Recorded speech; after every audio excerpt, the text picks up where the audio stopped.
কেন্দ্রের জনস্বার্থনীতির বিরুদ্ধে দেশের 10টি শ্রমিক সংগঠন ও ফেডারেশনের ডাকে 26শে নভেম্বর ধর্মঘট হচ্ছে দেশজুড়ে। এই ধর্মঘটের সমর্থনে কেন্দ্রের কৃষক ও শ্রমিকদের বিরোধী নীতির বিরুদ্ধে ফারাক্কার আইএনটিইউসি ও সিআইটিইউর যৌথ উদ্যোগে ফারাক্কায় পথযাত্রা ও একটি পথসভার আয়োজন করা হলো। এই পথযাত্রা শুরু হয় ফারাক্কা টিটিএস থেকে এবং শেষ হয় ফারাক্কা এনটিপিসি মেইন গেটে। এরপর এনটিপিসি মেইন গেটের সামনে বিক্ষোভ সভাও করেন আইএনটিইউসি ও সিআইটিইউর পক্ষ থেকে। এদিন সকালে এই সভায় উপস্থিত ছিলেন ফারাক্কার কংগ্রেসের বিধায়ক মইনুল হক, সিতুর নেতা দিলীপ মিশ্র সহ আরও একাধিক বিশিষ্ট ব্যক্তিগণ।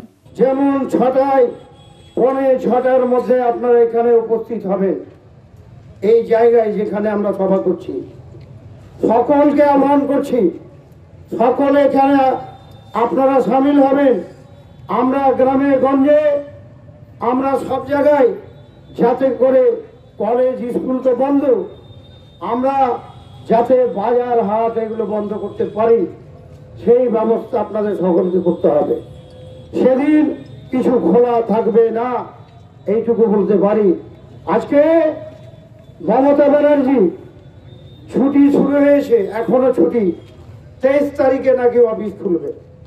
আর এতদিন ধরে ছুটি, সরকারি সমস্ত দপ্তর ছুটি, কোনো কাজ হচ্ছে না, মানুষের কোনো ডেভেলপমেন্টের কাজ হচ্ছে না, এতে কোনো মাথা ব্যথা ওনার নেই। তাই আমরা বলতে চাই যে আগামী 26শে নভেম্বর আমরা এনটিপিসির যে বিচারিতা, আজকে এই ব্রিজ কেন ব্রিজের কাজ শুরু হচ্ছে না, কেন আজকে ক্যানেলের ব্রিজের দুধারে রাস্তার বেহাল অবস্থা, এই কাজগুলো কে করবে? এনটিপিসিকে আমরা হুঁশিয়ারি দিতে চাই, 26 তারিখে তো ধর্মঘট হবে।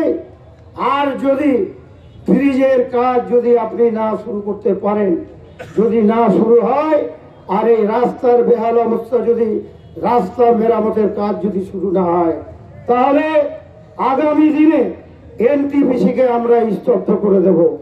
এনটিপিসিকে আমরা স্তব্ধ করব, আপনাদেরকে একটা শিক্ষা আমরা দেব। কারণ আপনাদের যখন দরকার পড়ে, আপনারা 24 ঘন্টার মধ্যে সেই কাজ করার চেষ্টা করেন। আর মানুষের জন্য আজকে প্রতিনিয়ত মানুষ, আজকে গাড়ি ঘোড়া এত বেশি, হাজার হাজার গাড়ি চলাচল করে এপার ওপার থেকে, আজকে প্রতিনিয়ত মানুষকে আজকে জ্যামে পড়তে হচ্ছে, ঘন্টার পর ঘন্টা মানুষকে হয়রানি হতে হচ্ছে। কেন? এনটিপিসি আজকে মানুষের স্বার্থে যে ব্রিজ নির্মাণ হয়েছিল, শুরু হয়েছিল 2016 সালে, 15 সালে, আজকে 20 সাল প্রায় শেষ। কেন আজকে এই ব্রিজ নির্মাণ হবে না? কেন ব্রিজের কাজ শুরু হবে না? এনটিপিসিকে আমরা সতর্ক করতে চাই। আপনারা ভাবুন যে মানুষ কেন এতদিন কষ্ট করবে। ফারাক্কা থেকে অভিজিৎ মণ্ডলের রিপোর্ট, এক্সপোজ বার্তা।